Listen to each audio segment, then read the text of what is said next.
Bem-vindo a mais um Graça Diária, esse programa de devocional que já está no nosso Facebook, no nosso YouTube, e Deus ele vem abençoado. Hoje, dia 23 de outubro, eu quero falar sobre o avivamento na igreja. Mas antes, curta, comente, compartilhe, nos ajuda compartilhando, porque quando você compartilha, o YouTube entende que o nosso conteúdo está sendo relevante.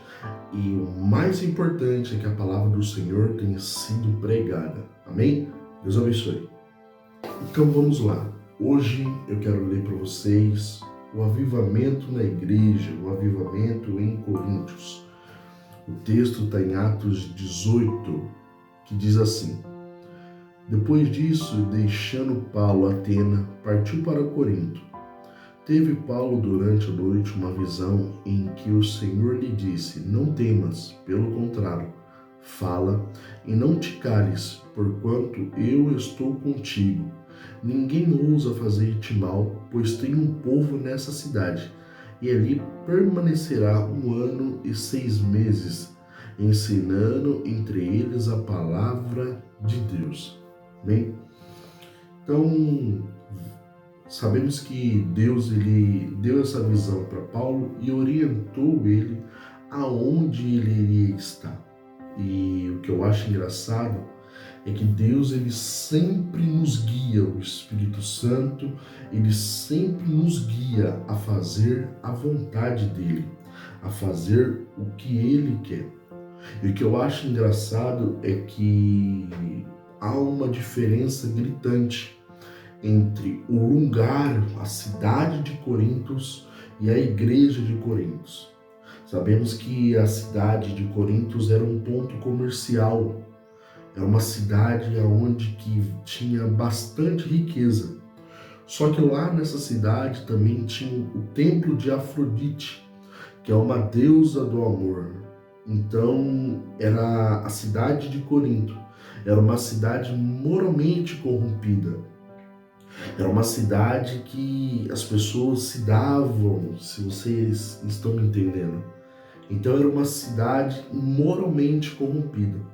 Só que você vai ver em contrapartida, você vai ver que a igreja de Corintos foi conhecida como a igreja dos dons espirituais. A igreja de Corinto foi uma igreja aonde que biblicamente, se você ler os capítulo 12 e 14, era uma igreja fervorosa, uma igreja pentecostal, uma igreja que dava liberdade para o Espírito Santo trabalhar. Então tem essa contrapartida. A igreja de Corintos, uma igreja pentecostal, uma igreja que dava lugar para o Espírito Santo trabalhar, uma igreja fervorosa, e a cidade de Corinto, que era uma cidade moralmente corrompida, que era uma cidade onde eles adoravam Afrodite, então era uma cidade que adorava um deus pagão. E a igreja estava inserida ali, mas a igreja do Senhor ela crescia, a igreja do Senhor ela prosperava. Paulo estava ali orientando eles, mas veja no versículo ao qual eu acabei de ler, que Deus ele fala que tem um povo ali, e coisa boa é ser reconhecido por Deus. E aqui eu aprendo que o lugar onde que a gente está inserido não pode nos corromper. A igreja de Corinto tinha tudo para seguir a cidade de Corinto, tinha tudo para ser uma igreja fraca.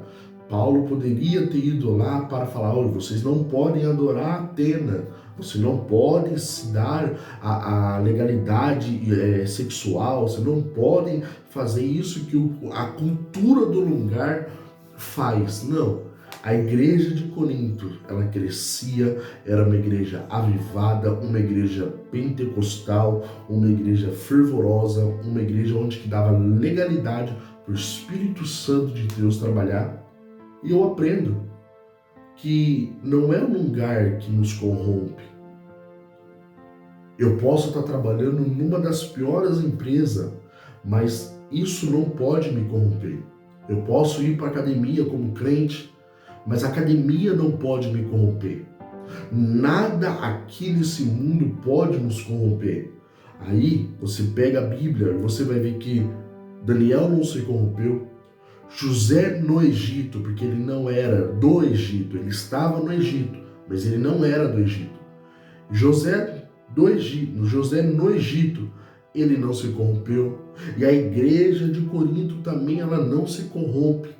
E quantas das vezes nós se corrompemos, nós deixamos, ou até mesmo não vigiamos por poucas coisas. Nesse vídeo de hoje eu quero falar que o avivamento da igreja, o avivamento na minha alma, na sua alma, nós como igreja, porque esse tipo de igreja que eu estou falando é igreja eu. Existe igreja templo e existe igreja eu. Eu e você não podemos nos corromper. O lugar aonde que nós estamos inseridos não pode nos corromper. Você vê aí no mundo, todo mundo tentando pregar um falso evangelho, uma falsa doutrina, só que a Bíblia ela nos ensina a ir na contramão do mundo. Em Gálatas 5, 16, 17 diz assim: portanto, vos afirmo, vivei pelo Espírito, e de forma alguma satisfazei a vontade da carne, porquanto a carne luta contra o Espírito, e o Espírito contra a carne. Eles se opõem um ao outro, de modo que não consegues fazer o que quer. Então aqui está falando que nós vivemos essa luta constante de carne e espírito, e só vai ganhar quem a gente alimentar mais. Será que você tem alimentado o seu espírito o suficiente? Ou você tem alimentado a carne? Certo? Então, a Bíblia ela nos convida a não se corromper. A Bíblia ela nos convida a não seguir a vontade da carne, porque a vontade da carne é as piores que tem. Só que o Espírito Santo, viver pelo Espírito Santo, nos leva a lugares maiores. Viver direcionado pelo Espírito Santo é uma coisa boa. Então, nesse dia de hoje, nesse devocional, não deixe a sua carne ganhar. Aviva a igreja que está dentro de você. Traga vida, traga o Espírito, traga uma vida de oração. Seja fervoroso na presença do Senhor. Amém? Vamos orar? Soberano Deus, Pai amado, nesses poucos minutos, Pai amado, nós aprendemos que o local onde estamos inseridos não pode nos corromper, Deus Santo. Pai amado, esse é um alerta, Pai amado, a qual o Senhor faz para mim, para a sua igreja, para quem está assistindo esse vídeo, Pai amado, do outro lado da tela. Senhor, abençoa a vida dele, Pai amado, a vida dela, Pai amado, dando avivamento, fervoroso, que ele seja um crente fervoroso, que essa pessoa que está assistindo venha ter uma vida constante de oração e que o Senhor venha salvar vidas através da vida dela ou através da vida dele. É o que eu te peço e te agradeço. Bom, chegamos ao fim de mais um devocional. Espero que você tenha gostado. Curte, comente, compartilhe e Deus abençoe.